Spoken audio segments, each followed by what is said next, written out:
ओम साईराम. आपल्याकडे आपले ओळखीच्या व्यक्ती, नातेवाईक, पाहुणे, मित्रपरिवार भेटायला येत असतात.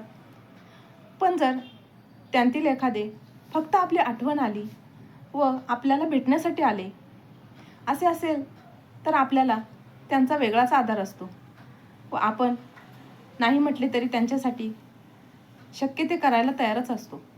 कारण ते फक्त आपल्यासाठी आलेत, त्यांच्या स्वार्थासाठी नाही किंवा त्यांचे काही काम असेल तर नाही.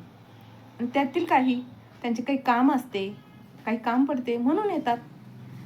मग दोन्हीत खूप फरक आहे ना.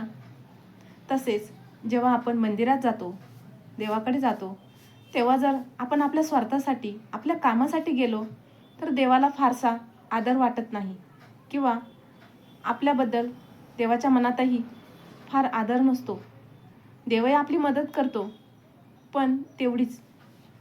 पण जेव्हा आपण फक्त देवाला भेटण्यासाठी जातो, देवाची आठवण आली म्हणून देवासाठी मंदिरात जातो, स्वार्थासाठी नाही, तेव्हा देवालाही खूप आनंद होतो. मग देवही आपण नाही म्हटलं तरीही शक्य ते करतो. देवही सर्व काही करायला तयार असतो, कारण आपल्या मनात देवाबद्दल प्रेम असते व ते प्रेम व त्या प्रेमापोटीच देव आपल्यासाठी काही करायला तयार होतो. म्हणून देवाकडे जायचे, पण स्वार्थासाठी नाही तर देवासाठी, देवाला भेटण्यासाठी. ओम साईराम.